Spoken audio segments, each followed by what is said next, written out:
Hey guys, welcome back to my channel vocab tricks. तो कैसे हो आप लोग? होप कि आप लोग सभी अच्छे होंगे। अपना अपना काम पूरी लगन और श्रद्धा के साथ आप लोग कर रहे होंगे, ठीक है। तो बहुत ही कम टाइम बचा है आपके एग्ज़ाम में, तो भाई जितना जो कुछ आप अपने अंदर दबाए बैठे हो सारा कुछ निकाल दो, अपने अच्छे से तैयारी वैयारी करो और नौकरी लग जाओ, ठीक है भाई। बेरोजगार व्यक्ति ज़्यादा किसी को भी पसंद नहीं आता, ठीक है। चाहे वो आपके अपने खुद के पेरेंट्स ही क्यों ना हो या फिर कोई भी हो, किसी को पसंद नहीं आता, ठीक है। तो भाई अपनी मेहनत करो और अपने लग जाओ कहीं ना कहीं, ठीक है। तो एक बारी जो लोग चैनल पे नए हैं, मैं उनसे रिक्वेस्ट करता हूँ कि एक बारी पहले आप जाके चैनल को सब्सक्राइब कर लो और साथ ही साथ बेल आइकन को दबा लो, ताकि आने वाली वीडियो की नोटिफिकेशन आप लोगों तक सबसे पहले आ सके, ठीक है। और हम लोग यहाँ पे करते क्या हैं, अगर हम उस बारे में बात करें तो हम लोग यहाँ पे करते हैं इंग्लिश वोकेबलरी, जो कि रिपीटेड है डिफरेंट कॉम्पिटिटिव एग्जाम्स में। चाहे वो एसएससी का कोई एग्ज़ाम हो, चाहे वो यूपीएससी का एग्ज़ाम हो, चाहे वो बैंकिंग का कोई भी एग्ज़ाम हो, या स्टेट का कोई भी एग्ज़ाम हो जिसमें कि इंग्लिश वोकेबलरी पूछी जाती है, हर उस एस्पेक्ट को ये कवर करती है, ठीक है।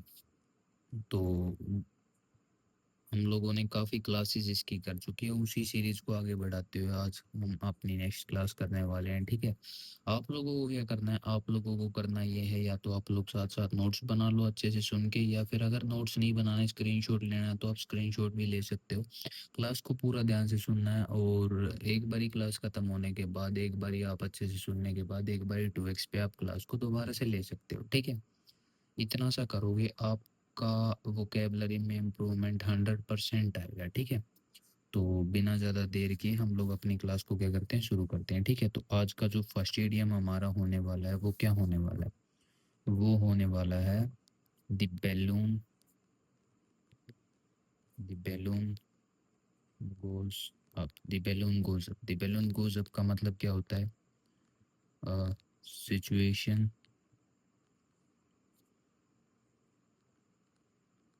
सडनली becomes very serious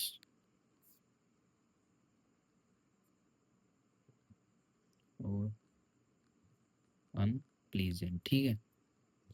यानी कि बलून गोज अप का मतलब क्या होता है भाई, जब जो जो सिचुएशन है वो बिल्कुल एकदम से सीरियस हो जाए और अनप्लीजेंट हो जाए, ठीक है ना। बलून गोज अप का मतलब क्या है, जब सिचुएशन पूरी ऐसे खराब हो जाए एक तरीके से, ठीक है, गंभीर हो जाए, ठीक है। अब इसको याद कैसे करेंगे? बैलून, बैलून की स्पेलिंग ये आएगी भाई, ठीक है, BALLOON, ठीक है। बैलून, ठीक है। बैलून को अब याद कैसे करेंगे? बैलून आपको पता है गुब्बारा होता है, ठीक है। गुब्बारा भाई ऊपर चला गया, अब बच्चे, आप मतलब आपका कोई छोटा भाई या बहन, या फिर आप मतलब कोई भी जैसे छोटा बेबी आपके घर में कोई हो, आपके आस पड़ोस में कोई हो, आपने उसके लिए क्या किया, आपने उसके लिए ले दिया एक बलून, ठीक है। वो बैलून आपने उसके लिए ले दिया, ठीक है, आपने उसके हाथ में दे दिया, ठीक है।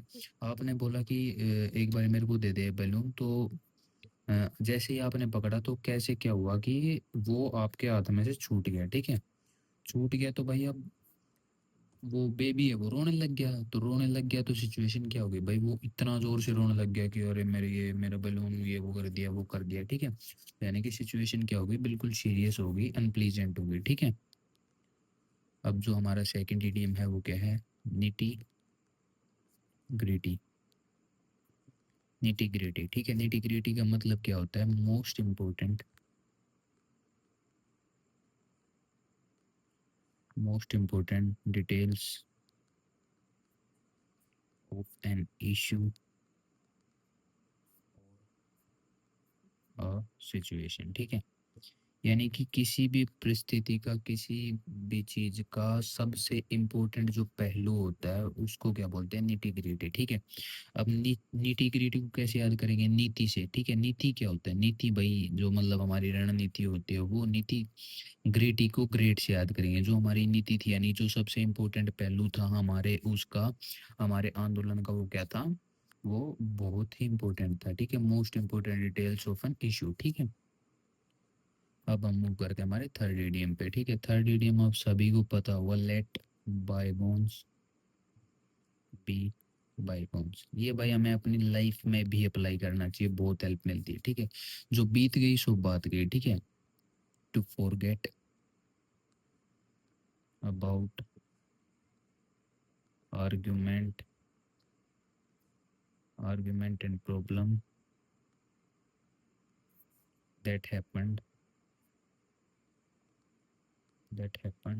इन द पास्ट, ठीक है भाई। पीछे पास्ट में आपके साथ जो प्रॉब्लम हुई, किसी के साथ आपका झगड़ा हो गया, फिर कुछ भी ऐसा हो गया जो कि मतलब सही नहीं था, तो अगर वो बंदा सामने से आके आपसे माफ़ी मांग रहा है, आपको अपनी गलती रियलाइज हुई है या फिर कुछ भी हो, ठीक है ना, तो मतलब उस चीज़ को छोड़ के आगे बढ़ जाना चाहिए, ठीक है भाई। लाइफ का किसी को नहीं पता, आज हैं हम कल ना रहें, आज वो बंदा है सामने वाला कल ना रहे, तो ऐसे बाद में पछताने से अच्छा है कि हम क्या करें, जो बीत गई सो बात गई वाले ईडीएम को अपनी लाइफ में लगाएं, ठीक है। अब जो नेक्स्ट है ईडीएम हमारा, वो क्या है, in the long run. In the long run, ठीक है। इन दी लॉन्ग रन यानी कि over a lengthy period of time, ठीक है। इन दी लॉन्ग रन का मतलब क्या होता है भाई, ये over a lengthy period of time. In the long run, long run भाई छोटे पीरियड ऑफ टाइम में तो हो नहीं सकती। अब आप 50 किलोमीटर दौड़ रहे हो, तो ये तो है नहीं आप 10 मिनट में दौड़ दोगे। 50 किलोमीटर दौड़ रहे हो, इसका मतलब क्या है भाई, आप लोगों को मतलब काफ़ी ज़्यादा टाइम होगा, यानी कि एक मतलब लंबे समय में कोई चीज़ हो जाना, ठीक है। Over a lengthy period of time, ठीक है। ये हो गया हमारा फोर्थ ईडियम। अब हम मूव करते हैं हमारे फिफ्थ ईडियम के ऊपर, ठीक है। जो आज का हमारा फिफ्थ ईडियम है वो क्या है, कम अ क्रॉपर। कम अ क्रॉपर, ठीक है। कम अ क्रॉपर, कम अ क्रॉपर का मतलब क्या होता है भाई, टू फेल, यानी कि नाकाम होना, ठीक है। क्रॉप पर, अब क्रॉप क्या होता है, जैसे कोई फोटो हम क्लिक करते हैं, ठीक है। फोटो क्लिक करते हैं तो उसमें कुछ चीज़ों को हम क्रॉप नहीं कर देते कि भाई फोटो क्लिक करी, उसमें कुछ चीज़ हमें क्रॉप करनी है, कुछ चीज़ नहीं पसंद आ रही तो हम उसको क्या करते हैं, क्रॉप कर देते हैं। तो क्रॉप करने वाला क्या हो गया, क्रॉपर, ठीक है। क्रॉपर यानी कि भाई आप क्रॉपर की आपको जॉब मिली थी, और मतलब कि आपको पूरी फोटो लेने की जॉब मिली थी, लेकिन आप क्या बन के रह गए, क्रॉपर बन के रह गए, ठीक है। निकले क्या आप, कामा क्रॉपर, यानी कि क्या निकले, क्या आया, क्रॉप करके आया, ठीक है। यानी कि आप क्या हो गए, पूरी फोटो लेने में क्या हो गए, नाकाम हो गए, ठीक है। टू फेल होना, ठीक है। ये हो गया हमारा फिफ्थ ईडियम। अब हम मूव करते हैं हमारे सिक्स्थ ईडियम पे। सिक्स्थ ईडियम क्या है भाई, foot the bill. Foot the bill, foot the bill का मतलब होता है हिसाब या पैसे चुकाना, यानी कि टू पे द बिल बेसिकली, ठीक है। ये नहीं होता अरे लात मार इस बिल को, ठीक है ना। ऐसे वैसे तो लात मारना एक नेगेटिव चीज होती है कि लात मार, छोड़ देना, मतलब कि छोड़ना किस चीज को, लात मार।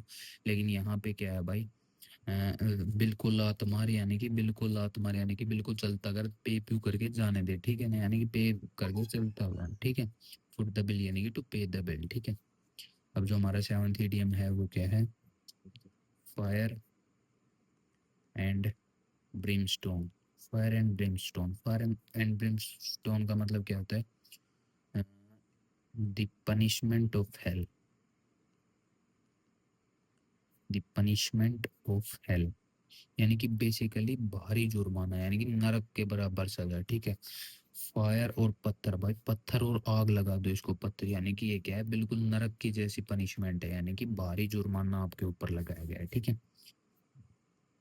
अब हम मूव करते हैं हमारे एट्थ ईडियम पे, ठीक है। एट्थ ईडियम क्या है, नैरो सरकम स्टांसिस। नैरो सरकमस्टांसिस, ठीक है। नैरो सरकमस्टांसिस का मतलब क्या होता है, day of poverty. Day of poverty, गरीबी के दिन, यानी कि नैरो सर्कमस्टांसिस। नैरो का मतलब क्या होता है, पतला, या फिर मतलब जो जिसकी चौड़ाई बहुत कम हो। सर्कमस्टांसिस क्या होते हैं, परिस्थितियाँ, यानी कि भाई खुली परिस्थितियाँ नहीं है। खुली परिस्थितियों का मतलब क्या है, जैसे कि मतलब आप आराम से सांस ले पा रहे हो, सब कुछ आराम से कर पा रहे हो, तो क्या है इसका मतलब कि वहाँ पे क्या है, परिस्थितियाँ खुली है। लेकिन नैरो अगर सर्कमस्टांसिस है तो यानी कि आप गरीबी का जीवन व्यतीत कर रहे हो, ठीक है ना। आपको हर चीज़ ऐसे बिल्कुल देख देख के यूज करनी पड़ी। अब जैसे नैरो कोई गली है, पतली गली, तो वहां से आप अगर आपको गाड़ी निकालनी है तो आप क्या करोगे, बिल्कुल देख देख के निकालोगे। तो यानी कि हालत पतली एक तरीके से, ठीक है। डे ऑफ पॉवर्टी, ठीक है। नैरो सर्कमस्टांसेस क्या हो गया, डे ऑफ पॉवर्टी, ठीक है, गरीबी के दिन। अब जो नाइन्थ ईडियम है वो क्या है, टू पुट अप विद, ठीक है। टू पुट अप विद का मतलब क्या होता है? टू टोलरेट, ठीक है। टोलरेट यानी कि बर्दाश्त करना, ठीक है। बट टू पुट अप यानी कि किसी चीज को पुट अप करना, पुट ऑन करना है। किसी विद यानी कि विद कहाँ पे यूज होता है? जब किसी के साथ कोई चीज हम कर रहे हैं, ठीक है। तो यानी टू पुट अप विद यानी कि मैं उसको क्या कर रहा हूँ भाई, मैं पुट अप कर रहा हूँ उसके साथ, यानी कि मेरे को पसंद नहीं है लेकिन मैं टोलरेट कर रहा हूँ, बर्दाश्त कर रहा हूँ। क्यों कर रहा हूँ? क्योंकि भाई मेरे को किसी पर्टिकुलर इंसान ने बोला है कि आपको ऐसा करा है, बस मैं उसकी वजह से टोलरेट कर रहा हूँ, ठीक है ना। आपको पता है आपको काफ़ी चीज़ें पसंद नहीं होती, लेकिन आप लोग क्यों कर जाते हो? किसी चीज़ की वजह से, कोई ना कोई रीज़न की वजह से आप चीज़ों को टोलरेट कर जाते हो। तो बस वही चीज़ है, यानी कि टू पुट अप विद का मतलब क्या होता है? टू टोलरेट, ठीक है। क्या हो गया? टू पुट अप विद का मतलब टू टोलरेट, ठीक है। तो गाइज एक बार एक छोटी सी वो है, तो आप लोगों ने लगभग क्लास देख ली है। एक हमारा लास्ट ईडीएम रहता है, फिर हम अपनी क्लास को ख़त्म कर देंगे, ठीक है। तो आपको अगर वीडियो पसंद आई तो यार वीडियो को लाइक कर दो, अपने अपने दोस्तों के साथ शेयर कर दो, ताकि वो भी इस चीज़ का फ़ायदा उठा सकें, ठीक है। आपका ज़्यादा टाइम भी वेस्ट नहीं हो रहा और आपको बिल्कुल क्वालिटी कंटेंट मिल रहा है, ठीक है। तो और अगर आपको कोई इशू आता है तो यार आप मेरे को कमेंट सेक्शन में बता सकते हो, ठीक है। बाकी लाइक कर दो और शेयर कर दो, और साथ ही साथ चैनल जिसने सब्सक्राइब नहीं किया वो चैनल को सब्सक्राइब कर लो, साथ ही साथ बेल आइकन को दबा लो, ताकि आने वाली वीडियो की नोटिफिकेशन आप लोगों तक आ सके, ठीक है। सो अब हम अपनी क्लास का जो लास्ट ईडीएम है वो क्या है? 10th हो गया है, ऑयल द व्हील्स। मैंने आपको ये करवाया भी हुआ है, फिर से बता रहा हूँ। ऑयल द व्हील्स का मतलब क्या होता है? To make things run smoothly smoothly, ठीक है। तो थिंग्स रन स्मूथली यानी कि चीज़ों को भाई अब भाई पहिए के उसमें आप तेल लगा रहे हो, यानी कि क्या कर रहे हो? आप चीज़ों को स्मूथली चलाना चाह रहे हो, ठीक है ना। यानी कि सरल बना रहे हो चीज़ों को, ठीक है। तो ये था आज का हमारा 10th EDM. So that's all for today, thank you, have a nice day guys.